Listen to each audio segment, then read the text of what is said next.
Bismillah, Assalamualaikum warahmatullahi wabarakatuh. Perkenalkan, nama saya Raffi Fani Srina Putri. Di sini saya akan membuat video untuk menyelesaikan tugas dari mata kuliah Alpro untuk penyelesaian kuis nomor 2 pada kelompok A, yang dimana disuruh membuat flowchart dan coding program untuk mencari hasil pangkat suatu bilangan, yang contoh inputnya bilangan 2 pangkat 3, jadi hasil outputnya adalah 8.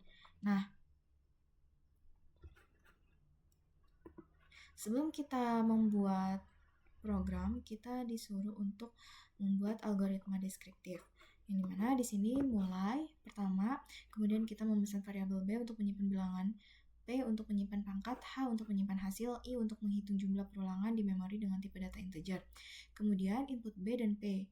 Nah, kemudian karena belum ada angka yang dijumlahkan, maka deklarasi H sebagai 1.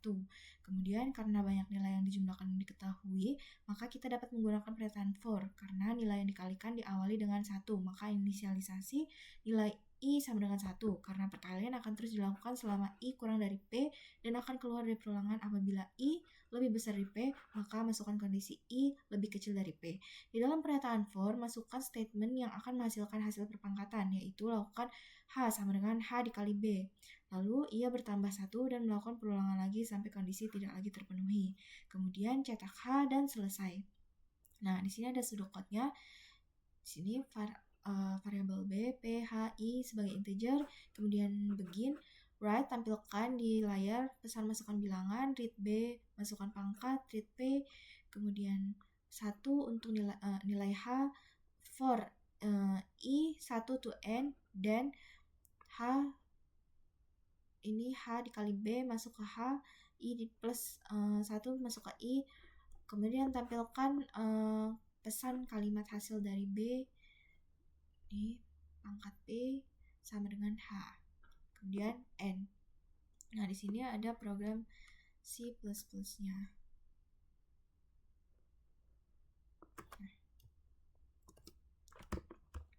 Nah, kemudian di sini ada flowchart. Flowchart start biasa dimulai dengan oval, kemudian BP, input BP, kemudian pada proses ini H sama dengan 1, kemudian masuk ke perulangannya I sama dengan 1 to N, kemudian pada prosesnya H sama dengan H dikali B, ini jika true, kemudian ini untuk perulangannya I++, ini suatu perubahan ya, kemudian terus berulang hingga yang ditentukan, kemudian jika sudah selesai perulangan yang telah ditentukan, maka dia akan masuk ke false dan menginput nilai H, kemudian N.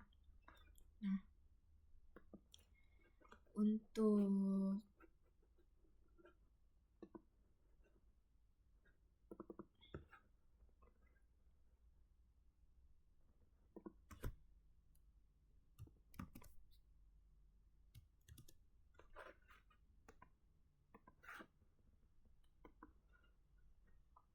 nah, di sini misalkan kita masukkan 3.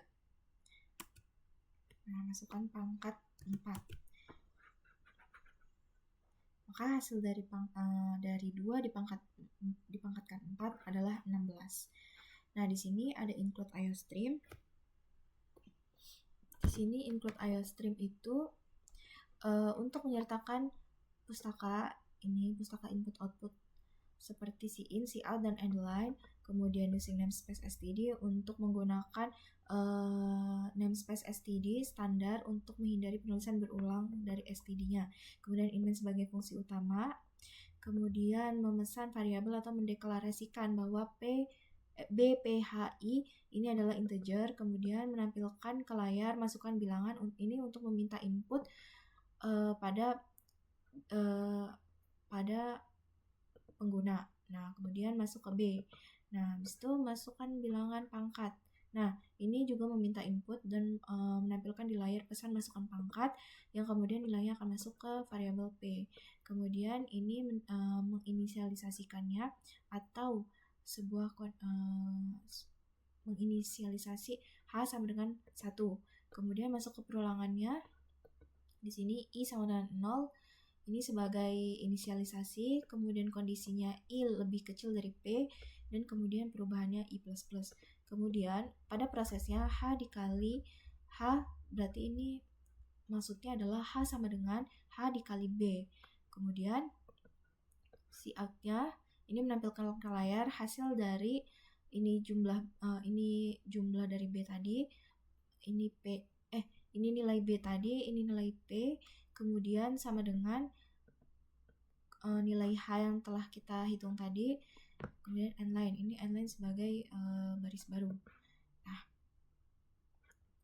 sekian video dari saya, kurang lebihnya mohon maaf. Wassalamualaikum warahmatullahi wabarakatuh.